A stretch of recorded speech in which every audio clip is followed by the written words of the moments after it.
David here, and the project for today is reviewing Warren's Smith & Wesson M&P Shield.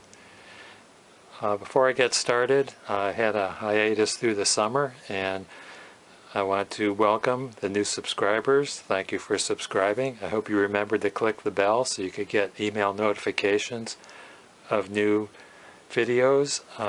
This is a family-based channel, and I don't use profanity regularly, and I certainly don't use it in my videos, so anyone that makes comments laced with profanity, hate, bigotry, I'll probably block you from the channel. That's just the way it is. I like to encourage children and young people to learn about life. My channel's mostly geared to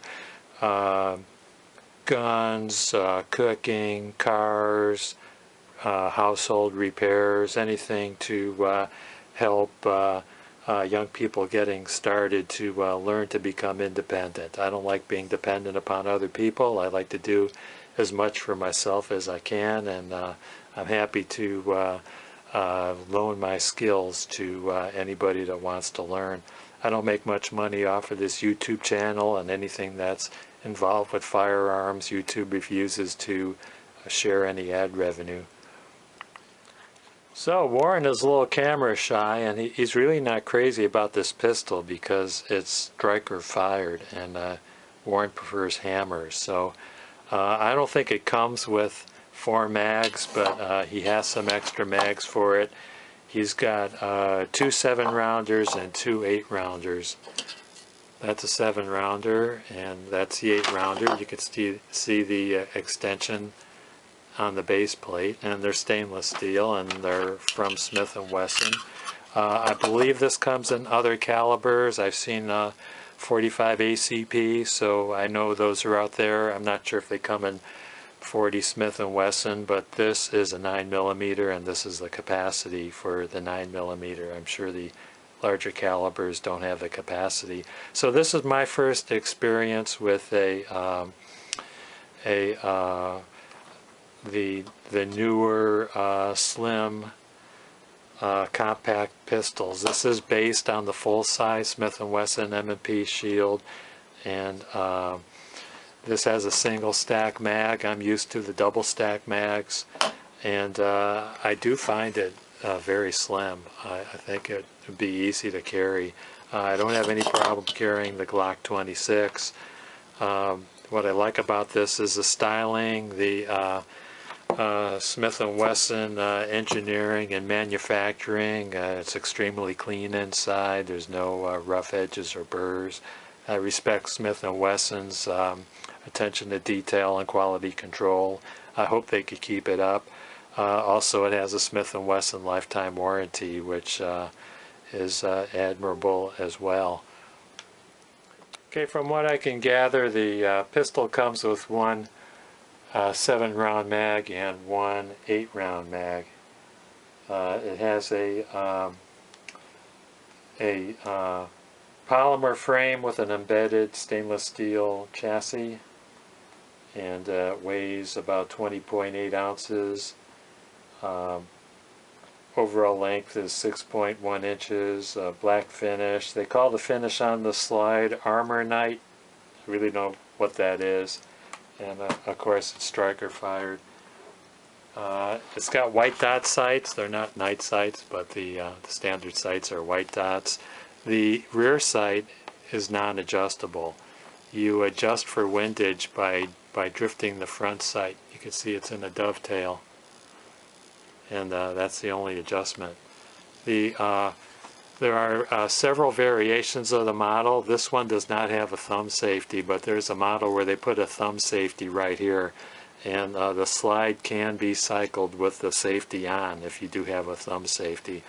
Also, some models have a magazine safety, which means if there's no magazine in the pistol, it cannot be fired. This one does not have a magazine safety, so it can be fired with the magazine removed from the frame.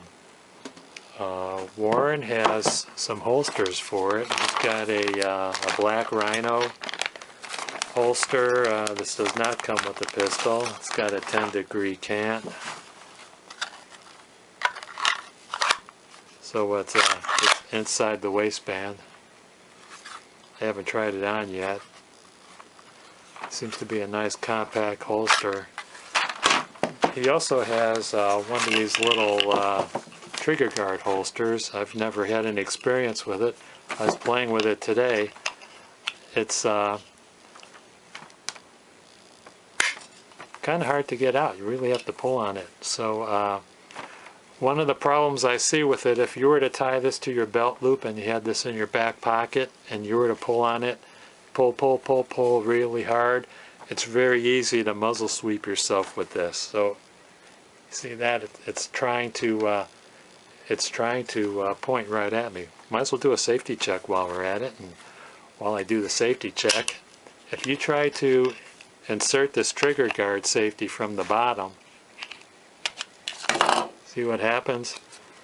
It activates the magazine safety. So if you try to put it in the wrong way, it's going to drop your mag. You have to put it on from front to rear. And let's take a look inside. And it is empty. So I think it takes a lot of practice to use one of these where you put it. You have to pull on it really hard, and you have to make sure that you do not point this at yourself.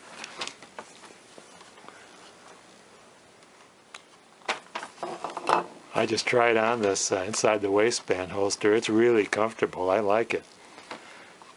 I think I might be able to talk Warren into letting me hang on to this for a while since he doesn't like it. While we're talking about likes and dislikes, let's check out that trigger pull.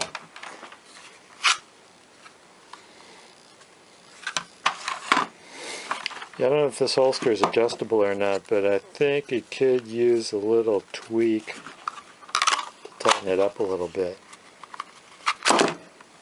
It'll fall out if you shake it. Yeah, so I don't know, probably have to heat it with a heat gun and then squeeze it a little bit. Or maybe just squeeze it around the trigger guard.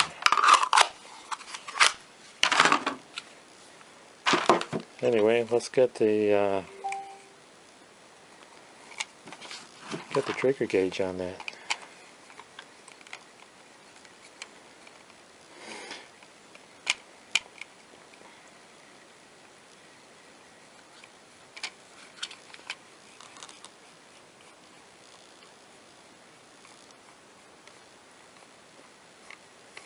Okay, I am not on the segmented part. This is a two-piece trigger, and you have to be on the lower segment. So that's the trigger safety. So get that on the end. Reset the scale.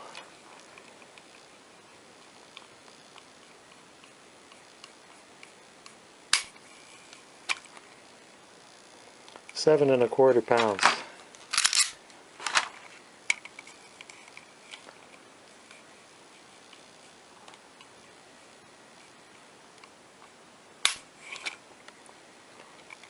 £7.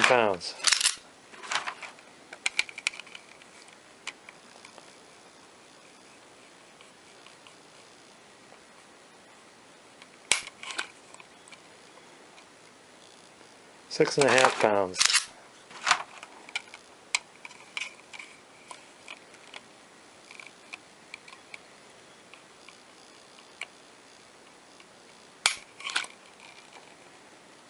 £6.5. Not bad for a carry pistol. Take a closer look at that trigger. See how much creep it has. Take up the slack. Not a lot of creep. Let's check the reset. Holding the trigger all the way back.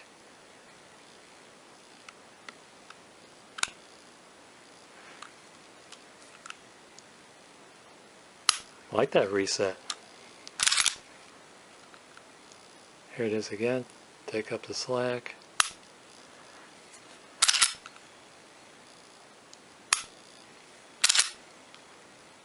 Check the reset again.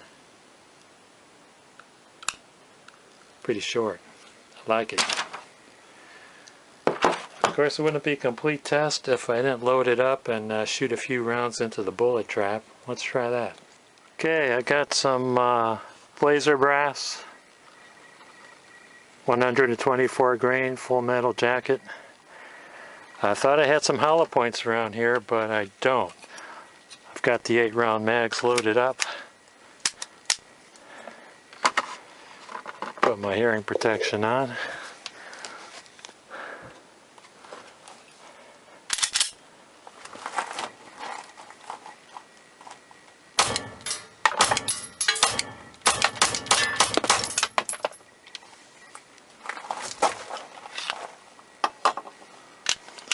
Do another mag of 8.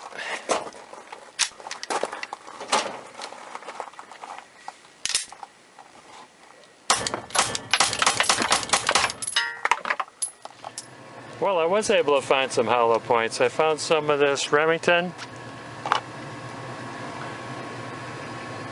115 grain jacketed hollow points. Give those a try.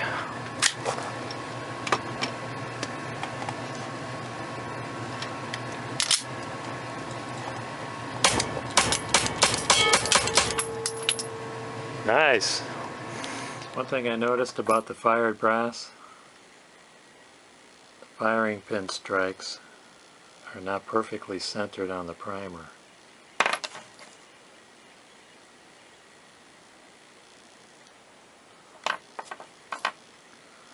I didn't have any misfires. I don't know if that's a deal breaker for any of you guys, but I think with modern CNC machining, I don't think there should be any excuse for off-center primer strikes.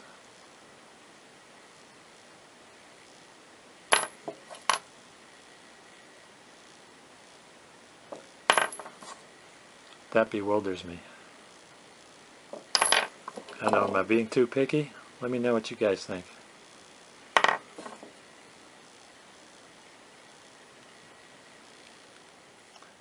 Notice that the pistol has a pretty beefy extractor. Check that out. Also, it has a loaded chamber indicator. It's not tactile, it's visual. You would have to look down this hole to look for brass. Right now it's not loaded, so can't see. It's not ambidextrous. Slide safety is only on the left side. I do not know if the mag release is reversible. Sorry about that. You probably want to compare this to my other carry piece. How about the Glock 26? Here's the M&P on the left, Glock 26 on the right.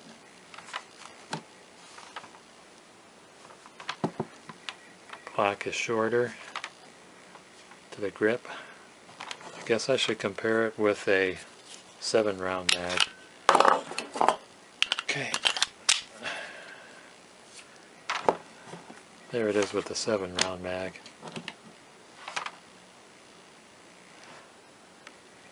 Look how much slimmer the M&P is.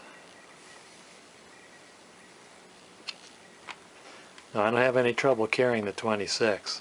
I'm a skinny guy, so it carries with me very well. But there's your differences.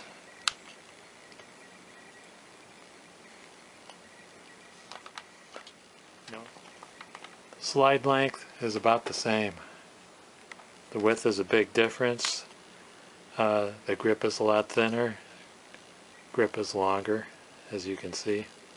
Much longer. My camera keeps cutting out on me. I was saying that I like the trigger on the Glock, but I don't think it would take long to get used to the trigger on the Smith & Wesson. There are aftermarket trigger kits like Apex available. I'm not familiar with them. I know nothing about them. But for a carry pistol, I think 6.5 pounds is fine for a trigger pull. I really like how thin this is. And the polymer grip it's pretty grippy. I don't think you'll lose your grip carrying the M&P Shield.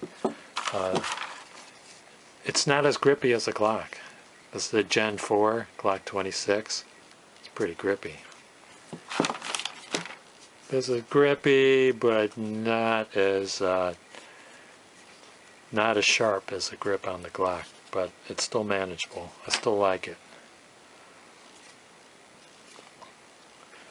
Overall, I'm going to have to give this a thumbs up. I like it. It's a nice pistol. Good job, Smith & Wesson. Thanks for watching.